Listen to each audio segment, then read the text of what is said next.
Alors, on va laisser la parole maintenant à Rav Brand, qui vient de délivrer un message sur le Chag. Alors, ce Shabbat, on avait lu dans la Torah, on aurait dû lire 10 ans comme ça, Parshat Ki Tisa. Pourquoi Parshat Ki Tisa? Parce qu'on parle des fêtes. Et Chag HaMatzot Tishmor, on parle de Pesach, on parle de Shavuot, on parle de Sukkot, mais, mais pas seulement de Pesach, Shavuot et Sukkot on parle. Il y a plusieurs sujets. Et tous les sujets sont imbriqués une dans l'autre. On parle d'abord de Moshe Rabbeinu qu'il a taillé les louchot, les deuxièmes louchot, et on parle de Yud Gimel Midot. La paracha commence Vayomer Moshe el Hashem Re'ei, regarde, Ata Omer Elai, tu me dis, Ha'al et Ha'amazé, monte ce peuple, mais tu ne m'as pas dit qui est-ce qui va nous conduire, et je veux que c'est toi qui nous conduis. On est après l'histoire du Hegel. Et au début, Akadosh Baruch Hu était très fâché. Et Moshe Rabbeinu, il a prié. Et Hachem, doucement, doucement, ça a changé la situation. Jusqu'à il est arrivé à une conclusion entre Moshe et Hachem, quelque chose qui est unique, qui n'existait pas avant. Akadosh Baruch Hu était tellement heureux de Moshe. Moshe, il a osé lui dire, Hareini na et kvodecha. Je veux comprendre tout ce que tu es. Je veux te comprendre mieux. Et Hachem, il a dit, je suis d'accord.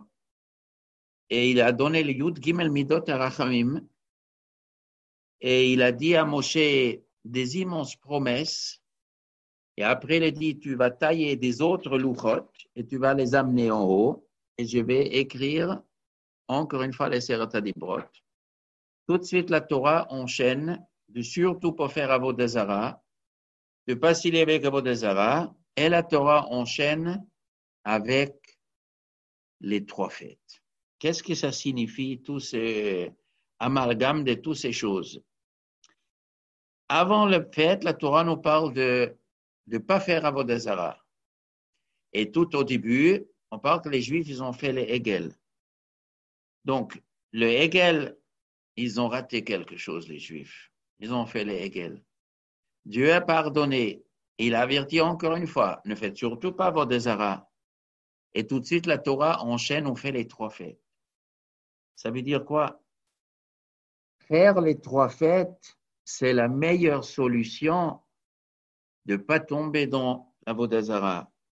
Pesach, l'Enissim, l'Yetziat Mitzrayim, Pesach, Shavuot, Sukkot, vivre les événements de la génération qui est sortie d'Égypte, c'est ça qui fait que les Juifs ne tombent pas dans l'Avodah Zarah. S'accrocher autour de la Emouna, Zecher l'Yetziat Mitzrayim, rafraîchir la mémoire que chaque Juif dans sa tête, il vit les événements, ça protège de ne pas tomber encore une fois dans ce travers. Mais il n'y a pas que les fêtes. Il y a une préparation ici. C'est quoi la préparation? De tailler des nouvelles louchot. Moshe Rabbeinu, il a taillé et après, il les a montées sur la Har Sinaï. La Gemara nous raconte que Moshe Rabbeinu est devenu très riche. Pesol lecha, le psol était de toi. Les louchot, ils étaient carrés, mais il a trouvé, Moshe Rabbeinu, il a trouvé dans sa tente, Rashi raconte dans le Chumash, parce que Moshe Rabbeinu, il est sorti du peuple juif pour installer sa tente en dehors du camp. Yudzaï Betamuz, Yudchet Betamuz, quand Moshe Rabbeinu était très fâché, Akadosh était fâché, Moshe Kachet Ohel, et il a mis en dehors du camp. Et quand il a mis sa tente là-bas, Nizdamen lo Sanpirion. Akadosh Baruch Hu lui a fait préparer un immense diamant qui n'était pas tout carré, qui avait une autre forme. Et ça, c'était préparé pour que Hachem dit après, Psol lecha, tu vas tailler et tu vas me l'amener chez moi, je vais écrire dedans. Et quand il a taillé, il restait des débris de ce saphir. Et de ce débris, il est devenu très riche, la Gemara nous raconte, la maîtrette. Et pourquoi il devrait être riche? Parce qu'un prophète, il doit être riche. C'est un peu étonnant, mais qu'est-ce qu'il va faire avec ces débris? Il va les amener à la bourse, il va les vendre à Moshe Rabbeinu. Qu'est-ce qu'il va faire avec ces débris? Bon, et pourquoi le prophète, il doit être riche? Pour être indépendant, pour être pas influencé par personne, pour que personne ne peut faire pression sur le prophète. Le prophète doit être gibor, très costaud. Comme ça, personne ne lui fait peur. Indépendant, il est soumis qu'à Hachem. Mais qu'est-ce que ça veut dire? Il a taillé les louchot, ça lui a donné une richesse. La Gemara nous dit, plus tard il est marqué, Ktov lecha et advarim haele, et psol lecha, ma hapsolet shelcha, af haktav shelcha. L'écriture de la Torah t'appartient, comme le psolet t'appartient, et tu es devenu riche. Il a taillé les louchot. Le pshat, il est, la Torah, ça s'écrit sur des louchot. Mais pas seulement sur le louchot qu'Hachem a écrit chez Moshe. Kotvem al louach libecha. Chaque juif, il a dans son cœur un louach, une table en pierre. Kotvem, la Torah, quand tu étudies, il faut la inscrire al louach libecha. Il faut la graver. Les paroles de la Torah doivent transpercer le cœur de l'homme. Mais Moshe Rabbeinu, il a d'abord taillé ces tables. Parce que l'homme, il doit tailler, il doit enlever le psolet. Psol lecha. Enlève ton psolet. Enlève ce qui est faible chez toi, afin que ce sera la bonne forme, que tu auras la bonne forme pour recevoir la Torah, pour que l'étude de la Torah rentre vraiment dans le cœur de l'homme. Elle peut bien être acceptée chez l'homme. Il faut que l'homme y fasse une préparation. Et ce psolet mikanit asher Moshe Arbe, il est devenu très riche. Très riche parce que quand l'homme il enlève sa psolette, il devient un homme indépendant. Et cette indépendance, c'est justement la richesse de l'homme, la richesse de Moshe Rabbeinu. Un riche, il dépend de personne. L'homme qui a des midot qui sont metukanim, il dépend. Eizu Ashir, à sa mère Bechelko, il a tout ce qu'il a besoin. Il sent qu'il a tout. Mais les luchot, luchot ma'aseh elokim heima. C'est une œuvre divine. Le mot heima veut dire aussi himayon. Yehemu na rachamech Hashem Elokeinu. Yehemu, ça veut dire émeuver, s'émouvoir, sentir un désir profond. Luchot maase Elokim heima. L'homme, il doit désirer Hashem fortement et enlever son psolet. Mais la Gemara nous dit, on va regarder un petit peu plus. Ces louchot, ils étaient trouvés donc dans la tente de Moshe. Moshe, il a cassé les premiers louchot. Tout de suite après, il a pris sa tente, il est allé dehors, il a installé la tente, et là-bas, il a trouvé le Saint-Pirion. La Torah raconte là-bas qu'Hachem, tout de suite, il a parlé avec Moshe dans sa tente. La tente de Moshe est devenue le Ohel Moed, la tente de réunion avec Hachem. Et Hachem, il a parlé avec lui dans le tente de Moshe. Et quand le shiur était terminé, Moshe, il est retourné chez les Juifs. Il leur a enseigné aux Juifs. Il a enseigné à Aaron, la Gemara nous raconte, et aux enfants, et aux skenim, et à tous les Juifs. Et quand il a terminé, il est revenu dans sa tente, et tous les Juifs, ils ont regardé comment la Shrina, elle se met à côté de sa tente pour parler avec Moshe. Mais le texte, bizarrement, il dit que Moshe, il est sorti de sa tente pour enseigner la Torah aux Juifs. Yoshua n'a pas bougé. Yoshua n'a pas accompagné Moshe quand Moshe faisait les shiur. Il voulait rester dans la tente. Pourquoi il voulait rester dans la tente? Parce qu'en vérité, dans la tente, Moshe vient de trouver le Saint-Pirion, les louchot. C'est les louchot, il faut les protéger. Yeshua n'a pas bougé, il fallait protéger. Ça, c'est les prochains louchot qui vont être faits.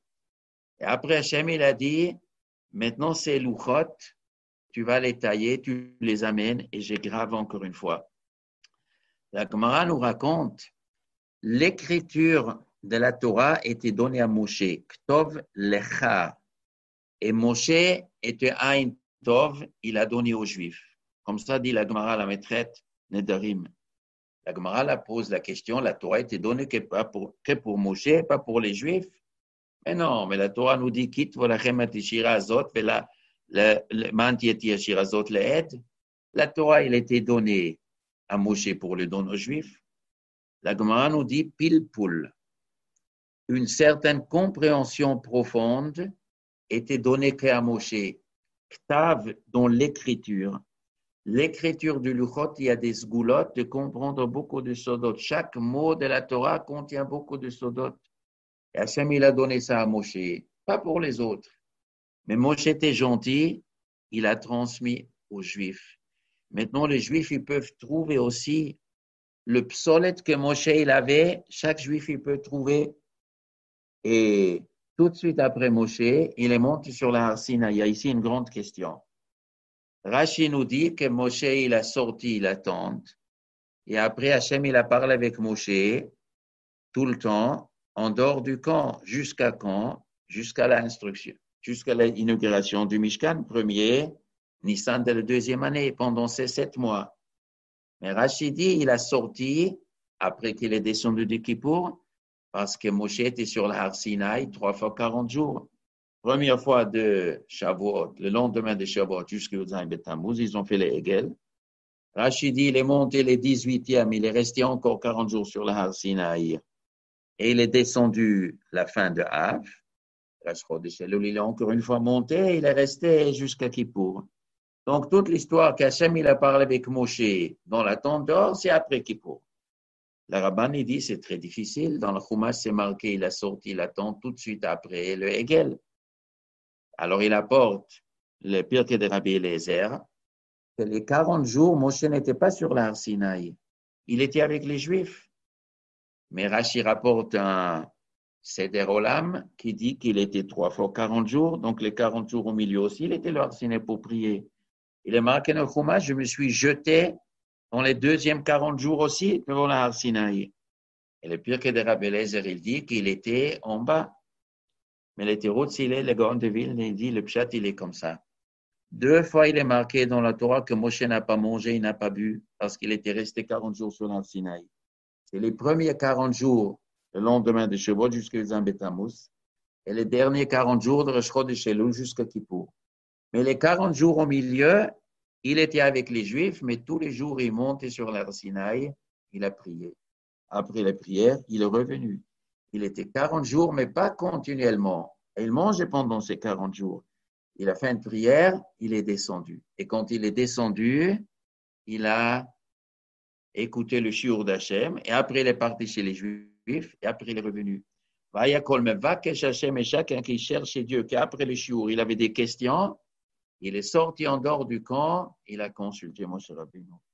Ça, c'est le tikkun du Chet HaEgel.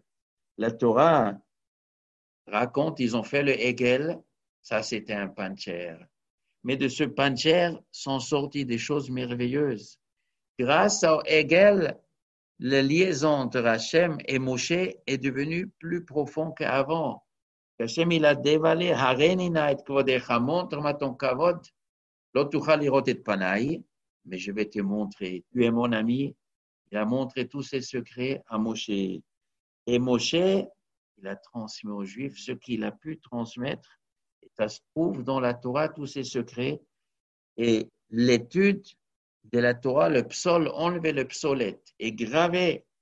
C'est ça qui est la protection, la première protection contre le Hegel, contre la Vodazara, c'est que l'homme, il se casse la tête de comprendre la Torah. Et il fait les midot bien pour qu'il comprenne le message de la Torah. Le message de la Torah doit le traverser le cœur, il doit le sentir. Il faut que l'homme il désire, écrit sur les pierres, la table, sur le tableau de ton cœur, écrire la Torah.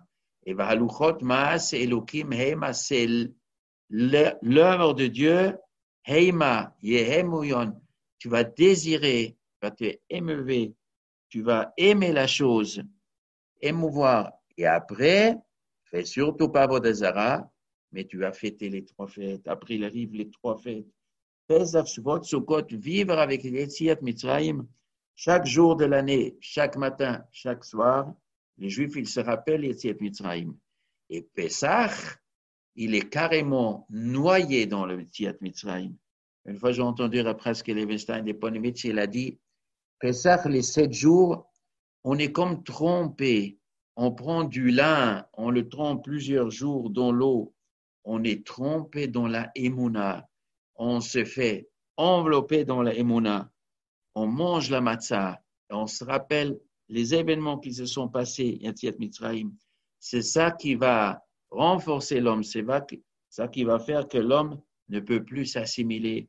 Il est marqué de faire attention, de ne pas se laisser attirer par tous les Yetzirah qui existent dans le monde. Tu restes attaché à Dieu. Tu montes à Yerushalayim 3 fois. Tu vas te réjouir avec tous les Juifs ensemble. Il y a une mitzvah de se réjouir.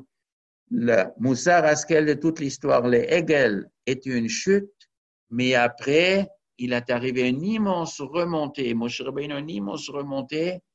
Il a retapé le rapport entre les Juifs et Akadosh Baruch Hu encore plus fort qu'avant. Les premiers luchot sont venus du ciel. Dieu, il a tout donné. Tout. Les Juifs étaient rien obligés de faire. On leur a tout donné du ciel. Mais ce que le ciel donne, ça ne tient pas. Il faut que l'homme y fasse un travail. Hachem était tellement fort à Arsinaï, mais les Juifs n'étaient pas préparés. Ça se cassait. Les Hegel, les luchot se sont cassés. Maintenant, le deuxième luchot, ça c'est la Torah que Moshe Rabbeinu il a gravé, que les Juifs ils étudient, et les mitzvot que les Juifs ils font, c'est ça le vrai chibour avec Akadosh Baruch Hu, c'est ça le vrai simcha. Et que Be'ezrat Hashem, même ce qu'on passe aujourd'hui dans le monde, une certaine cassure, une certaine brisure, une brisure dans le monde, on ne sait pas encore exactement évaluer comment ça va être physiquement pour la santé, pour l'économie, pour tous les rapports humains. Il n'y a rien qui va être comme avant. Le monde va changer. Akadosh Baruch Hu, il fait ici quelque chose d'extraordinaire et nous ne sommes pas encore capables de mesurer. Mais il y a ici une préparation pour un meilleur monde. Donc, plusieurs choses. Ben Adam la Chaviro, Ben Adam la Makom. Les gens vont devenir un peu plus intelligents, un peu moins attachés aux bêtises du monde. C'est un nisayon, c'est un grand nisayon qu'Akadosh Baruch Hu fait.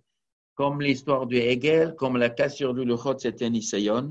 Mais de ça, il est sorti, le Yud Gimel Midot Harachamim. Et Be'ezrat Hashem, que nous allons tous avoir, tout le peuple juif, un Chag Sameach et des fêtes avec une grande doucha, avec une grande émouna, avec une grande simcha, avec beaucoup de santé, avec beaucoup de psurot tovot, qu'on entendra Be'ezrat Hashem que des bonnes nouvelles de tous les juifs. Il y aura un grand simcha et que ce sera Be'ezrat Hashem, tout il sera pour le bien. Chag Sameach. Chag Sameach. Merci Rav. Merci à tous pour votre participation. Et puis voilà, le Rav, il y a l'annonce sur le groupe donc, des Shiurim du Rav pour ceux qui veulent continuer à suivre évidemment. Donc ce soir, ils ont terminé le 10e Pérec de Psachim, qu'ils ont terminé donc à peine en 2-3 semaines, d'accord, de cours. C'est seulement sur le cours du soir de 21h30. Mais il y a 3 Shiurim quotidiens du Rav, un à 9h30, un à 14h et un à 21h. Donc voilà, je vous recommande évidemment d'aller les suivre pour ceux qui en ont la possibilité et le temps évidemment. Kol Tuv et Chag Sameach.